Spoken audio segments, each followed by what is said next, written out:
मित्रांनो, समाजामध्ये आजकाल आपल्याला जागरूक असणे खूप आवश्यक आहे। कोण कुठे आपला कसा गैरफायदा घेईल हे आपल्याला सांगता येत नाही आणि आपलाच शेतकरी आपल्याला फसवू पाहत आहे। मित्रांनो, एक गृहस्थ होते, त्यांनी अगोदर प्लांटेशन केलेले आहे खजुराचे आणि त्यांचं प्रोडक्शन देखील चालू आहे। मी त्यांच्याकडे चौकशी करण्यासाठी गेलो होतो की मला देखील प्लांटेशन करणे आहे आणि तुम्ही प्लांट कुठून आणले आणि काय रुपयांना तुम्हाला प्लांट मिळाले ही माहिती मला द्यावी अशी मी त्यांना विनंती केली। परंतु त्यांनी मला सांगितले की तुम्हाला प्लांटेशन करायचे आहे, ठीक आहे, तुम्हाला ते प्लांट्स आमच्या थ्रू ऑर्डर करावे लागतील। म्हटलं ठीक आहे, काही हरकत नाही, तुमच्या थ्रू आपण ऑर्डर करूयात। तर प्लांट आपल्याला कोणत्या रेटला मिळतील हे मला तुम्ही सांगावं।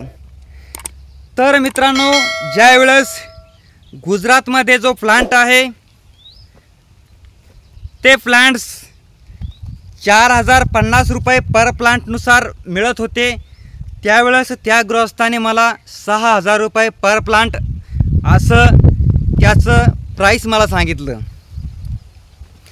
तर माझं मत असं आहे मित्रांनो, ठीक आहे, तुम्हाला फक्त गाईड करायचं आहे शेतकऱ्यांना की बाबा या किमतीला झाडे मिळतात, तुम्ही कुठूनही ऑर्डर करू शकता, हवं असले तर मी ऑर्डर करून देतो।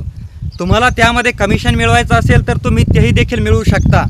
परंतु मित्रांनो, त्याचं काही प्रमाण असतं, कमिशन मिळवायचे देखील काही प्रमाण असतं, कमिशनखोरीचं देखील काही प्रमाण असतं। परंतु ज्यावेळेस समोरचा व्यक्ती 4050 रुपयाला प्लांट देतोय आणि तुम्ही 6000 रुपयांना सांगताय, म्हणजे 1950 रुपये तुम्ही एका प्लांट मागं शेतकऱ्याची फसवणूक करताय, हे खूप चुकीचं कृत्य आहे। मी त्या गृहस्थाचं नाव घेणार नाही। माझा व्हिडिओ जर त्यांच्यापर्यंत पोहोचला तर नक्कीच त्यांच्या लक्षात येईल की मी कोणाविषयी बोलतोय, परंतु मी वैयक्तिकरित्या त्या व्यक्तीचं नाव घेणार नाही।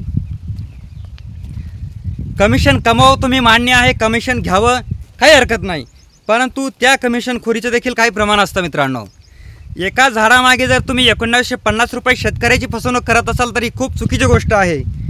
तुम्ही धनदांडग्यांना लुबाडत असाल ती गोष्ट वेगळी आहे, पण आपला गरीब शेतकरी आहे, असल्या गरीब शेतकऱ्याची तुम्ही फसवणूक करणं ही खूप चुकीची गोष्ट आहे।